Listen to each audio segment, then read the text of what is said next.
Bonjour à tous, j'espère que vous m'entendez bien. Eh bien, je tiens à vous remercier déjà d'avoir choisi cette conférence, parce que moi, c'est un sujet qui me tient à cœur, dont je vais vous parler. Donc merci d'être là, merci de participer à cette édition du BDX.io, et merci aux organisateurs de donner cette opportunité de porter cette voix sur un sujet qui me tient à cœur. Donc on va démarrer tout de suite, je vais me présenter quand même, avant de vous présenter le sujet. Donc moi, je m'appelle Mehdi, j'ai 35 ans, je travaille à Bordeaux, chez OnePoint, et j'ai, dans ma carrière, fait du développement, de l'architecture, du cloud. Et en combinant un petit peu tout ce parcours, je me suis passionné pour tout ce qui était architecture réactive, événementielle, etc. Et c'est ce dont je vais vous parler un petit peu aujourd'hui. Mais le but, c'est pas de vous le vendre, le but, c'est de vous raconter une histoire. Et j'ai choisi un thème pour vous raconter cette histoire. Et ce thème, c'est Star Wars. Comme ça, j'étais sûr de ne pas trop me planter. Donc, vous inquiétez pas, le texte défile, mais je vais vous faire un résumé, c'est pour vous mettre dans l'ambiance. Donc, cette histoire, elle se passe chez une licorne française. Je ne vais pas donner le nom, mais c'est pas difficile de la retrouver. Donc, cette licorne française, c'est une licorne qui est née il n'y a pas si longtemps, dans une galaxie pas si lointaine, et qui a décidé de développer un logiciel de gestion de fiches de paye. Et lors du développement de ce logiciel de gestion de fiches de paye, ils ont commencé comme n'importe quelle start-up au début. Ils ont commencé par créer un back-end, un front-end, à créer des fonctionnalités. Et comme toute start-up au début, il faut envoyer de la fonctionnalité, il faut en faire beaucoup pour pouvoir être présent sur le marché, décrocher des levées de fonds et exister. Et pour pouvoir continuer de développer son business. Et donc, cette startup, elle a fait comme tout le monde, elle a commencé avec un back-end, 2 back-end, elle a recruté des gens, c'est devenu une scale-up, ils étaient plus nombreux, et puis ensuite c'est devenu une licorne, encore plus nombreux, et on se retrouve avec beaucoup de back-end, et pour ceux qui ont déjà eu cette expérience, ça peut commencer à être le début des problèmes. Et c'est de ça dont on va se parler. Et donc, dans cet océan de difficultés où on sent l'emprise du côté obscur, il y a une équipe qui a décidé d'essayer de retourner vers la lumière, de sortir de ce côté obscur, une équipe de la rébellion, et qui a essayé de décider de s'en sortir avec les architectures orientées événements. Et c'est ce que je vais vous raconter aujourd'hui. Alors, pour ceux qui ne sont pas familiers, je pense que tout le monde l'est, mais si jamais il y en a qui ne sont pas familiers, ma vision, ma définition de ce que c'est une licorne. Bon, vous voyez ce que c'est une start-up. Une scale-up, pour moi, c'est une start-up qui commence à avoir beaucoup de gens. Et une licorne, c'est une start-up qui commence à avoir beaucoup d'argent. Voilà. Donc, quand on commence à avoir des levées de fonds, etc., à hauteur d'1 million, on peut commencer à prétendre au statut de licorne, ou 1 milliard, je crois. Je ne sais plus, 1 million, ouais. Et du coup, quand vous êtes dans une licorne, les choses vont vite. Il y a beaucoup de gens qui sont recrutés. Il faut que la technique suive. Et ce n'est pas toujours le cas. Donc la licorne où j'ai travaillé, elle a une particularité, c'est qu'elle éditait sa propre solution de low-code pour pouvoir ensuite, à partir de cette plateforme low-code, générer son logiciel SaaS pour ses utilisateurs finaux. Donc ça veut dire que les équipes d'ingénierie, dont je faisais partie, travaillaient sur une plateforme, à créer une plateforme low-code. Et ensuite, il y avait ce qu'on appelait des product builders, c'est-à-dire des équipes moins techniques qui allaient configurer, grâce à la plateforme de low-code, le site final.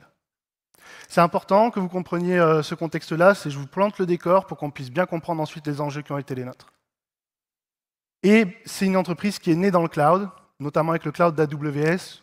Donc je vais vous parler un tout petit peu de cloud d'AWS, mais ne vous inquiétez pas, ce n'est pas le point central de la conférence, et je vous expliquerai, pour ceux qui ne connaissent pas, le peu de choses dont on va parler. Donc dans cette licorne, les équipes étaient organisées en fonction du sujet métier qu'ils étaient en train de traiter. Donc on avait ce qu'on appelle les troupes de choc de l'Empire, avec des équipes dédiées à tout ce qui était gestion des congés, gestion des imputations, gestion des fiches de paye, parce qu'on parle ici d'un logiciel d'édition de fiches de paye. C'est assez classique, je pense que vous avez ça aussi dans vos entreprises, ou que vous l'avez déjà peut-être vu, c'est-à-dire qu'on va spécialiser les équipes en fonction de ce qu'elles vont traiter au niveau métier, et chacune va travailler sur ses composants logiciels. Et très vite, quand on commence à avoir beaucoup de personnes, qu'on commence à avoir beaucoup d'équipes, on commence aussi à avoir beaucoup de composants logiciels. Et ça peut mener à l'école de la mort. C'est-à-dire vous commencez à avoir beaucoup de back-end, certes avec des contrats d'API. Vous commencez à avoir, souvent vous avez commencé avec une base de données, si vous n'avez pas pensé à la découper, à la splitter pour faire des microservices avec une seule source de données, vous avez plusieurs back-ends qui communiquent les uns avec les autres par des contrats d'API, mais avec une seule source de données. Et là, c'est le début des ennuis. Vous vous rendez compte que les équipes doivent s'échanger leurs contrats d'API, mais ils évoluent, donc il faut se faire des réunions pour savoir comment on va gérer ces évolutions, il faut se partager ces contrats. On commence à se poser des questions sur les tests automatisés, les tests de brique à brique. Et puis plus on se spécialise, et moins on connaît le métier de l'équipe d'à côté et de son back-end. Et donc du coup, quand on a envie de faire une fonctionnalité transverse qui doit passer par plusieurs équipes, par plusieurs back-ends, on ne connaît pas le métier des autres, il faut se réunir, s'interfacer, comprendre le métier des autres, etc. Et souvent, on va avoir des défauts, c'est-à-dire qu'on va avoir certaines API, ou certains back-ends plutôt, qui vont devoir piloter les autres et agir comme un back-end proxy.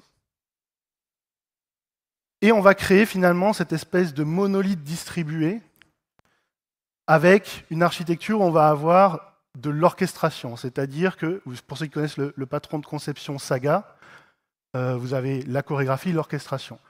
Qu'est-ce que c'est l'orchestration? C'est le fait que, par exemple, je vais avoir un service, un de mes services métiers, qui va devoir en piloter plusieurs autres à la queue leu-leu, et s'il y en a un qui échoue au milieu, c'est toute ma transaction qui échoue.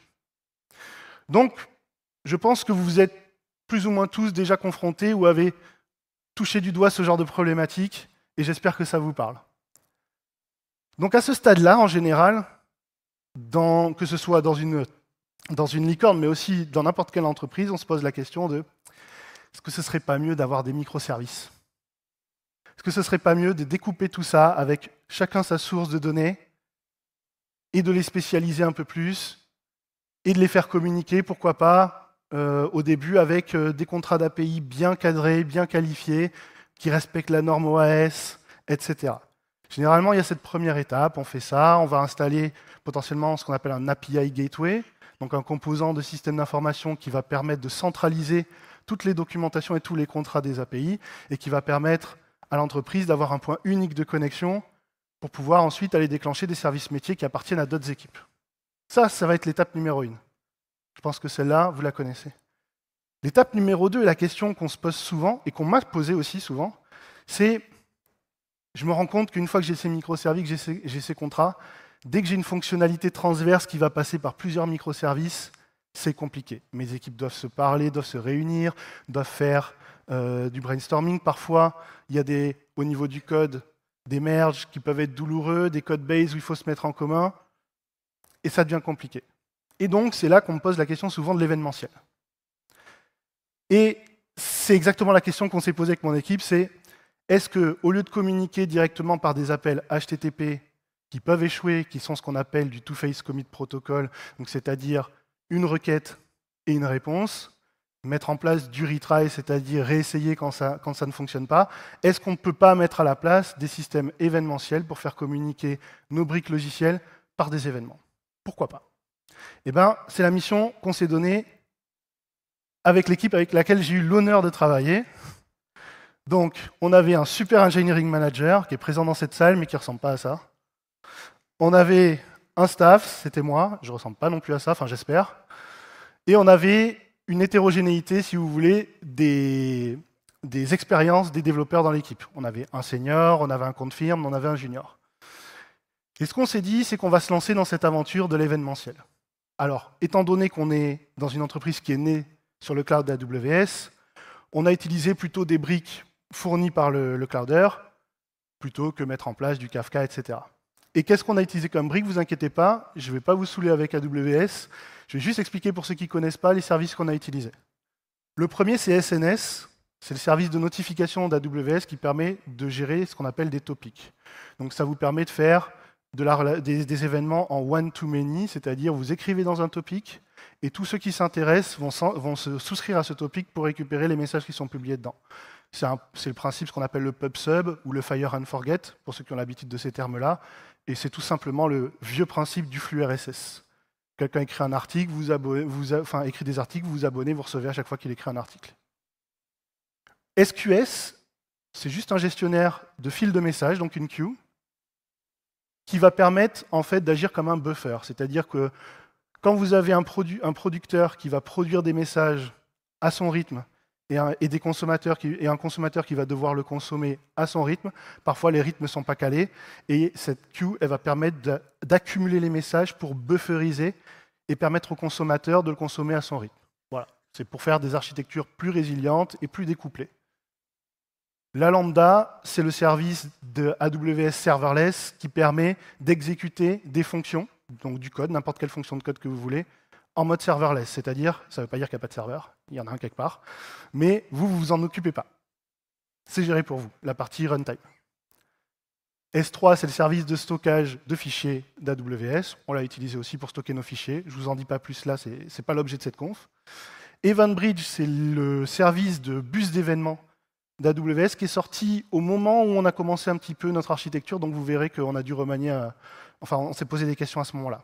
Et enfin, DynamoDB, une base de données clé-valeur d'AWS. Voilà. Tout ça, c'est des éléments techniques, c'est pour que vous puissiez comprendre les schémas dont on va discuter tout à l'heure. Ça ne change rien, nous on avait de l'AWS, donc on a bossé avec ces outils-là, mais si on avait été sur un système d'information on-premise, on aurait utilisé peut-être du Kafka ou du ActiveMQ, ce genre de choses. Ça ne change rien à ce qu'on va se raconter.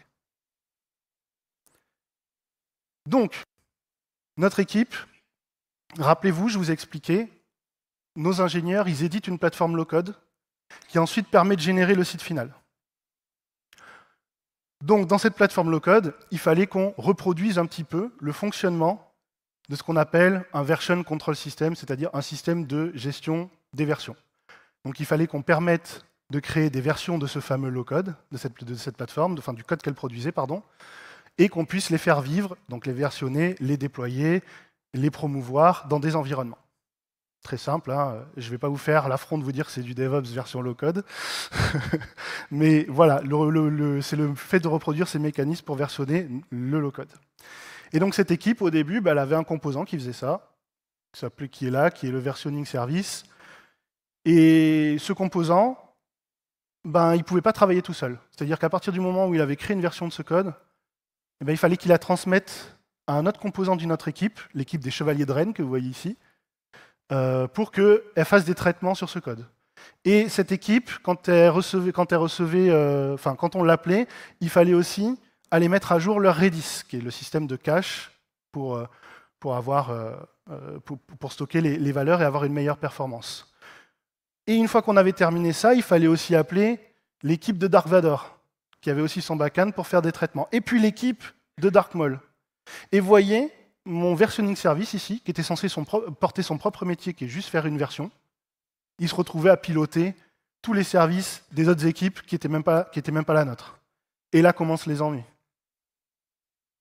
C'est-à-dire que déjà, premier ennui, il faut communiquer avec les autres équipes, il faut comprendre quel est leur métier, il faut comprendre leur base de code, parce que les fonctions qu'on va devoir appeler, même s'ils nous donnent un contrat et des interfaces, à partir du principe que c'est bien nommé et qu'on comprend tout, ce n'est pas toujours le cas.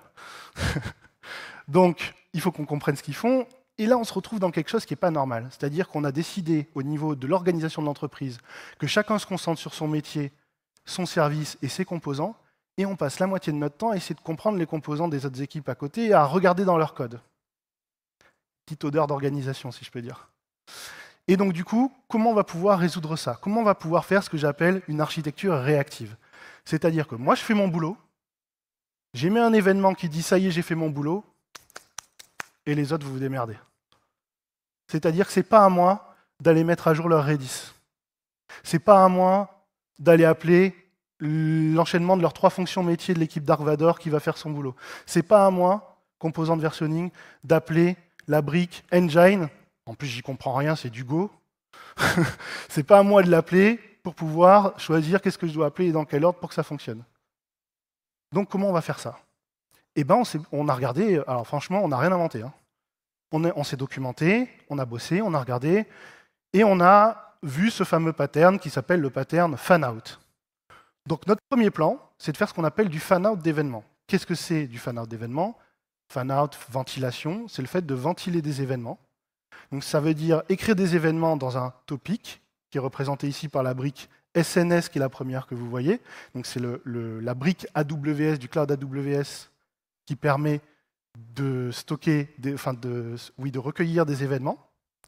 Donc on va émettre, ma brique va émettre un événement dans ce topic. Et ensuite, je m'en lave les mains. Tous ceux qui sont intéressés, parce que je peux mettre dans cet événement, et qui ont envie de réagir sur cet événement, vont venir se brancher sur ce topic avec leur propre queue. Donc je vous expliquais, la queue qui agit comme un buffer.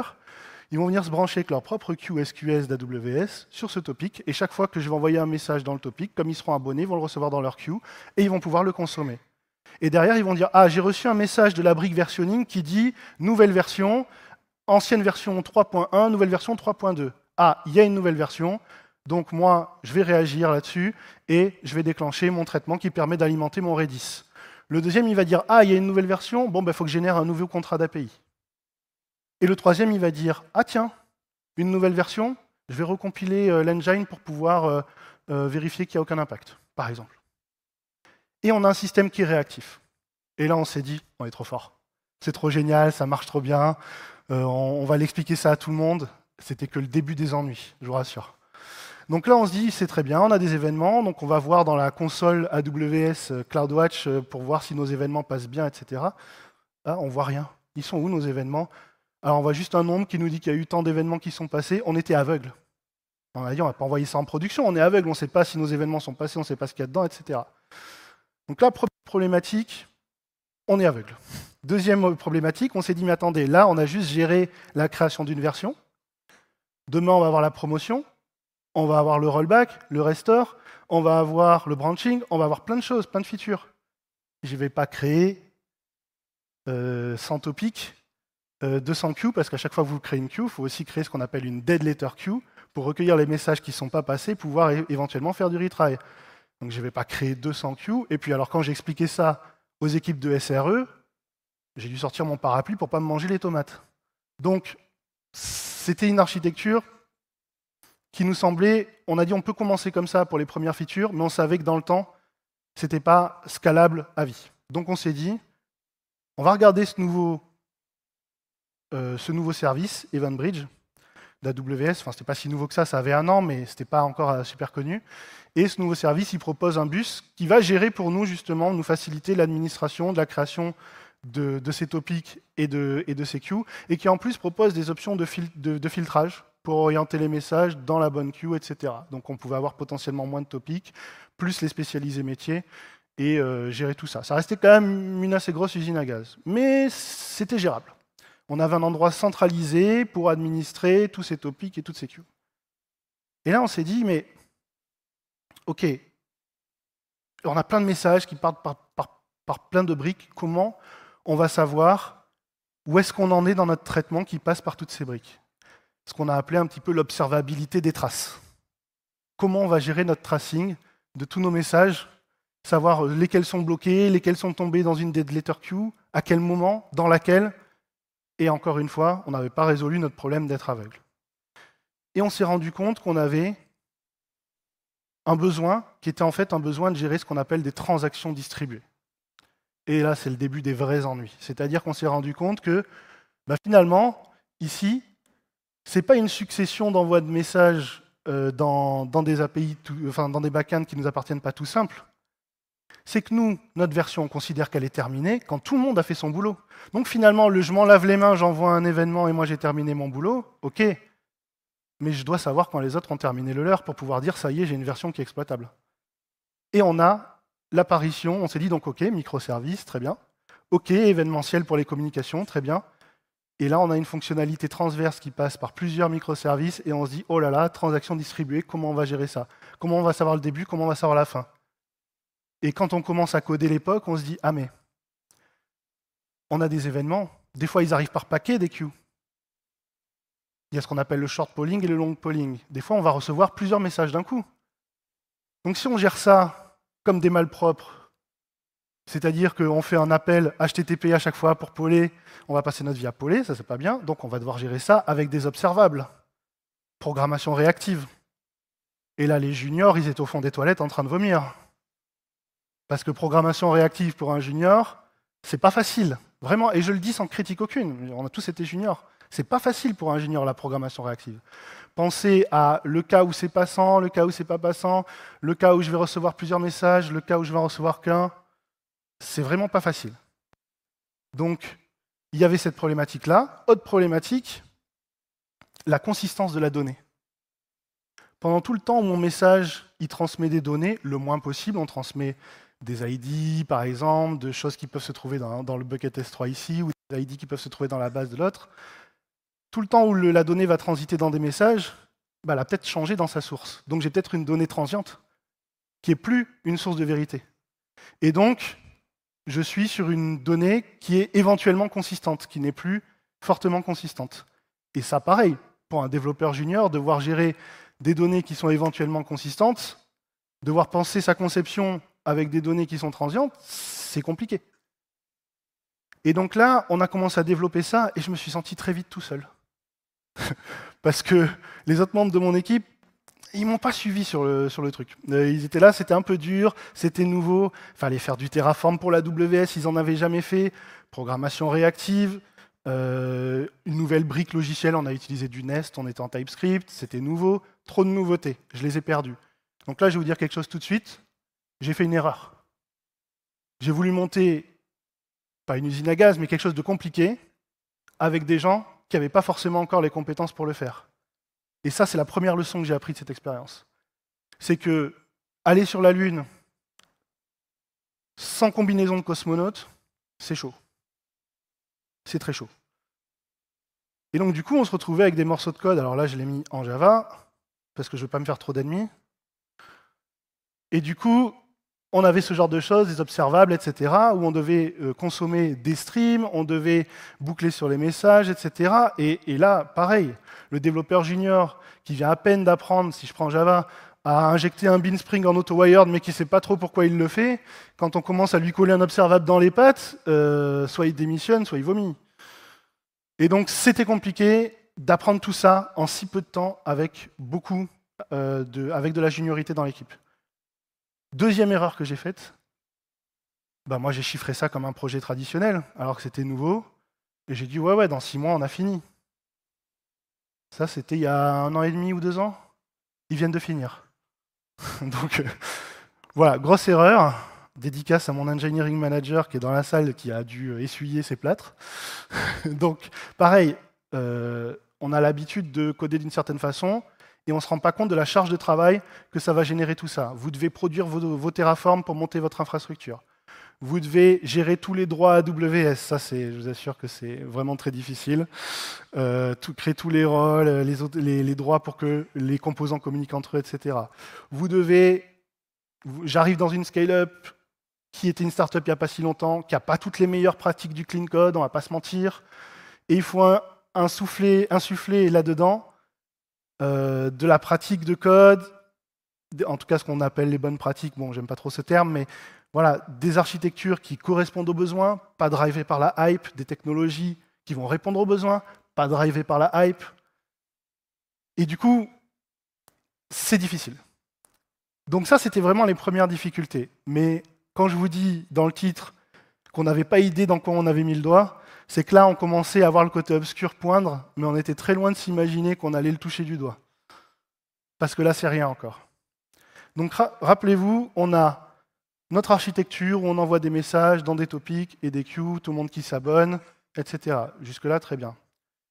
Puis là, on se rend compte que on est dans un système transactionnel, ça je l'ai dit.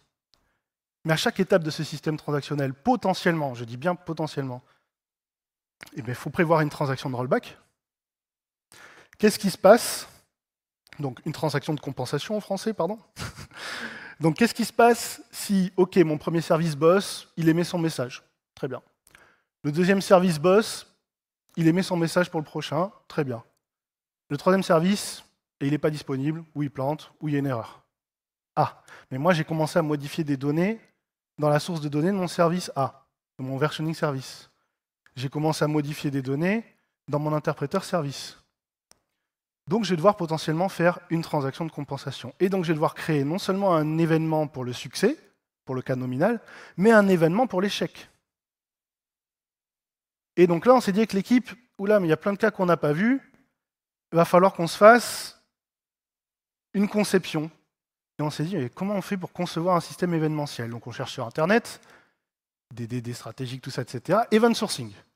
Donc on fait de l'event sourcing. Qu'est-ce que c'est? C'est un atelier dans lequel on va définir les briques qu'on va utiliser, les événements qu'elles vont émettre. Donc on fait les événements de succès, les événements d'échec. Et sur certains événements d'échec, on accuse de l'échec, c'est pas grave, on va tracer une erreur et il n'y a pas besoin de compenser. Mais sur les événements où il y a besoin de compenser, il faut prévoir une nouvelle fonction réactive qui va consommer cet événement et aller demander d'annuler des choses aux autres services. Et là, vous commencez à voir le labyrinthe. Et on s'est dit, bon, on a quitté une étoile de la mort, on est en train d'en construire une plus grosse. Et là, on avait chaud. On avait très chaud. Et on s'est dit, bon, c'est compliqué, comment on va faire? Et c'est là que donc on a rencontré ces problèmes de consistance de la donnée, j'ai parlé de l'état des transactions, on a toujours notre observabilité qu'on n'a pas résolue, on ne sait pas où est notre event dans tout ce système transactionnel, lesquels sont passés, lesquels ne sont pas passés, à part aller voir dans la log combien de messages sont dans quel queue, etc. Donc ça, c'est pas acceptable. On est aveugle, on n'a pas de consistance de données, et on voit poindre des transactions distribuées. On est mal. Et donc là, on va se documenter, et il y a deux patterns qui nous ont aidés à aller encore plus loin. Le premier, c'est l'outbox pattern. L'outbox pattern, il est en fait très simple. C'est que chaque fois que vous allez faire une transaction sur votre système de données, il y a une technologie, donc par exemple Debezium avec Kafka pour ceux qui la connaissent, qui va émettre un ou des événements dans des queues spécialisées. Donc ça, c'est intéressant. Ça veut dire que quand je mets quelque chose à jour dans une base de données, je peux envoyer un événement. Donc ça va être très intéressant pour ce qu'on appelle la propagation de la donnée. C'est-à-dire que si vous avez des données décentralisées, c'est-à-dire chaque microservice a sa source de données, et que vous voulez à chaque fois qu'il y a une donnée spécifique qui est modifiée, notifier tous les autres services qu'elle a été modifiée, pour que potentiellement ils la modifient eux aussi dans leur source de données, c'est faisable, avec l'outbox pattern et les technologies qui l'implémentent. Donc ça, premier asset, vous verrez comment on va s'en servir, nous, dans notre cas.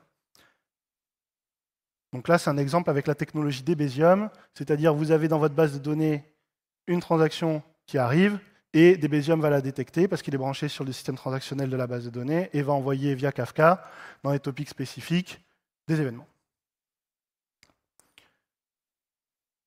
Deuxième chose qu'on va utiliser, c'est l'event sourcing. Donc qu'est-ce que c'est l'event sourcing? C'est le fait de se dire, à chaque fois que j'émets un événement, une action, comme on l'a vu tout à l'heure dans mes microservices, je vais l'enregistrer dans une base de données qui stocke l'état de mes événements et leur payload, donc ce qu'elles contiennent, en termes de données. Et donc, ça va être très intéressant pour piloter nos transactions. Ça veut dire que si à un moment donné, je veux savoir où j'en suis de ma succession d'événements de ma transaction distribuée, je vais voir dans cette base et je vais voir que j'ai des numéros de transactions et j'ai l'événement 1, l'événement 2 et je n'ai pas encore eu l'événement 3. Donc je ne suis plus aveugle. Donc je répète, si je veux savoir où j'en suis dans ma base, enfin dans mon enchaînement d'événements, je peux aller voir dans cette base, dans cette event source qui s'appelle en général, en anglais, une single source of truth, la source unique de la vérité des transactions. Deuxième avantage, c'est que si je couple ça avec le pattern qu'on a vu précédemment, le outbox pattern, je peux réagir avec des événements à chaque fois que j'en mets un dans cette base, puisque je suis capable de lire les transactions de cette base. Et donc, je peux gérer mes événements de compensation comme ça. C'est-à-dire que, par exemple, si je veux dire il y a quelque chose qui s'est mal passé dans mon troisième service, j'annule, eh bien, je vais envoyer ce message dans mon event store. Et grâce à l'outbox pattern, vous allez pouvoir aussi envoyer un message au service initial pour lui dire de faire un rollback, par exemple, de faire une annulation de l'écriture de la donnée.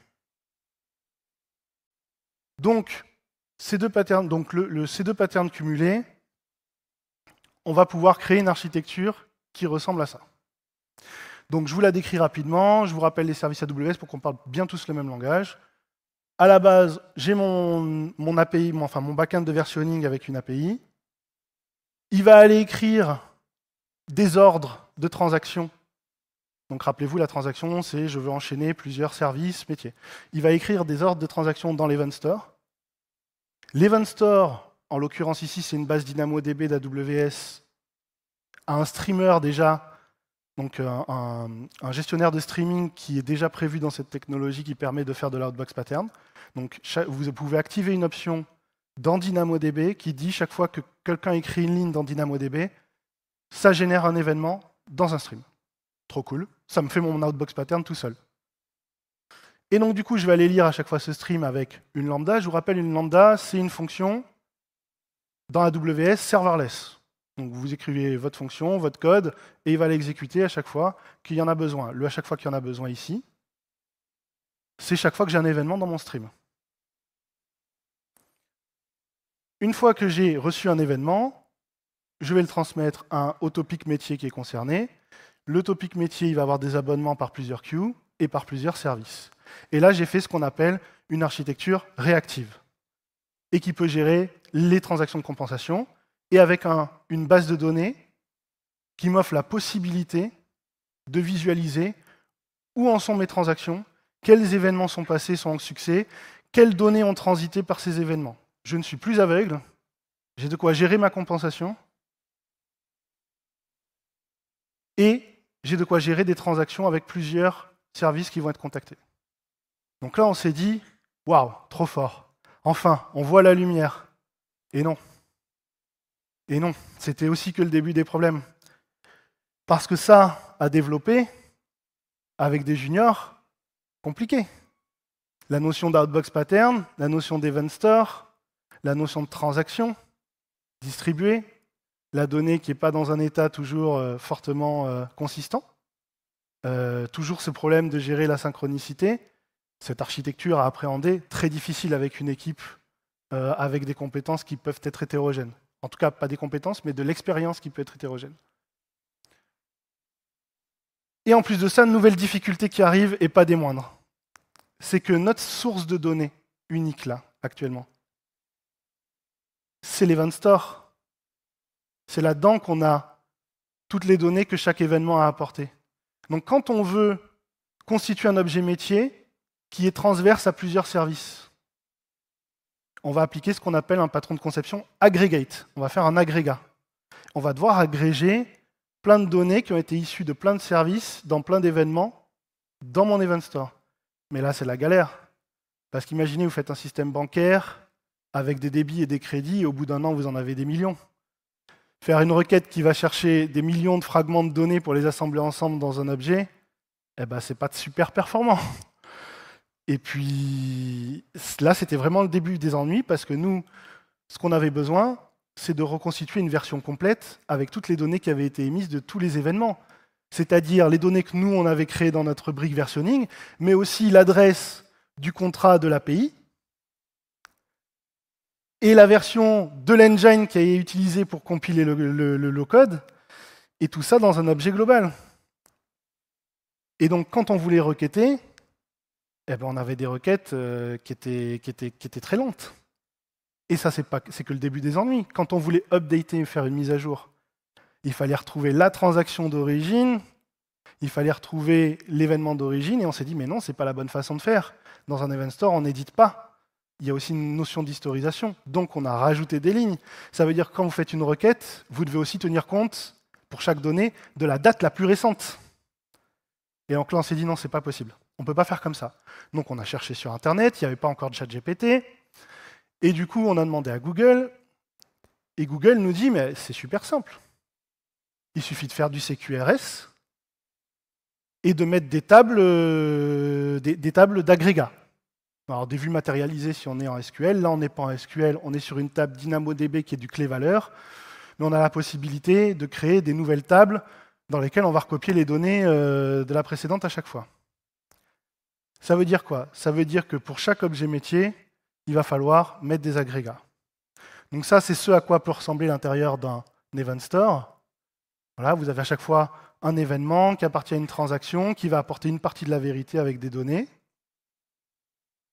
Ça, c'est une architecture CQRS, donc c'est-à-dire que tout ce qui va être commande, on va aller l'écrire dans l'Event Store, donc c'est-à-dire chaque fois qu'on va écrire des données, on va les écrire dans l'Event Store, et à chaque fois qu'on va vouloir les restituer via des queries, on va devoir recopier tout ce qui s'est passé dans l'Event Store dans la bonne table métier qui correspond aux données qu'on souhaite requêter.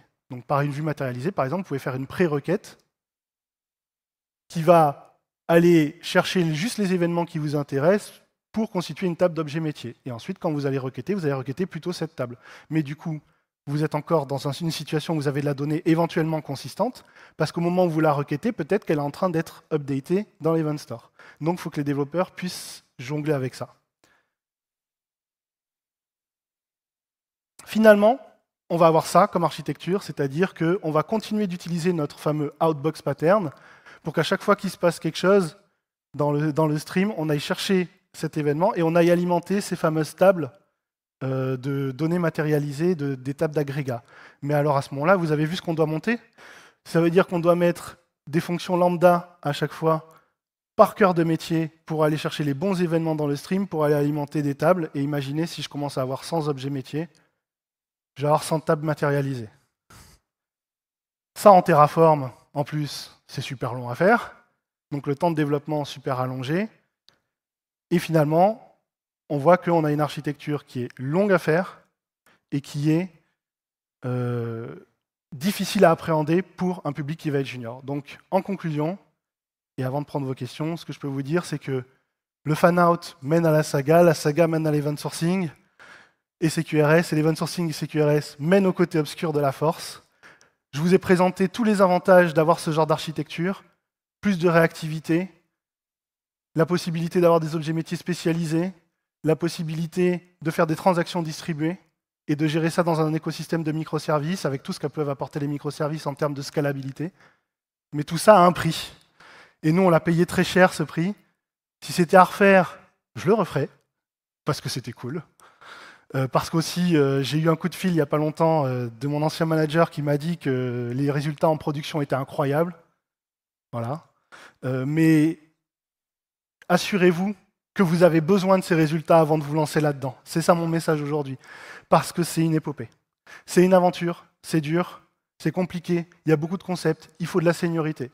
Donc mon message aujourd'hui, c'est on va toujours vous vendre dans des slideware que c'est magique, que c'est beau dans des présentations, et que ça marche tout seul. C'est vrai que c'est magique, c'est vrai que c'est beau, c'est pas vrai que ça marche tout seul. Je vous remercie pour votre attention, et si vous avez des questions, n'hésitez pas.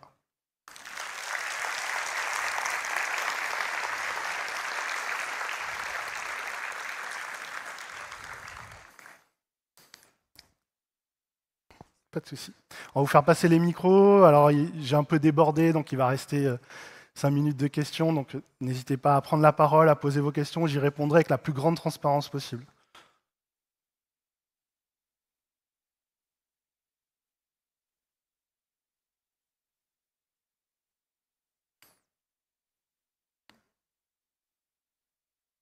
On m'entend? Ouais. Moi, j'avais une question, c'était par rapport à qu'est-ce que tu ferais si tu devais, dans le cadre d'une refonte entière d'une plateforme, par exemple, mettre ce genre de choses en place, mais chez un client où tu as budgété plus ou moins un certain temps et où tu peux pas ou moins te permettre de déborder. Voilà. Comment tu gérerais ce genre de choses? Très bonne question. J'ai pas la prétention de le gérer bien, mais je vais dire quelle serait mon approche.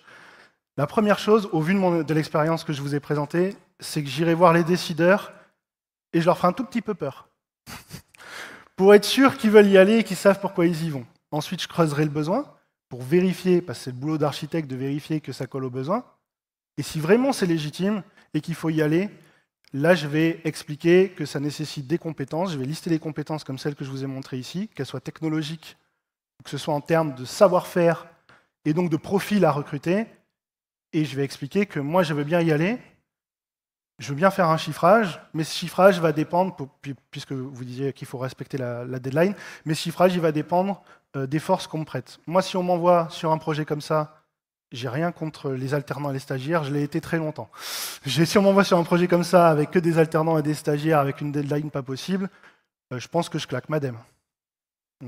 C'est le plus sage. Une autre question? Ouais, je suis super consensuel.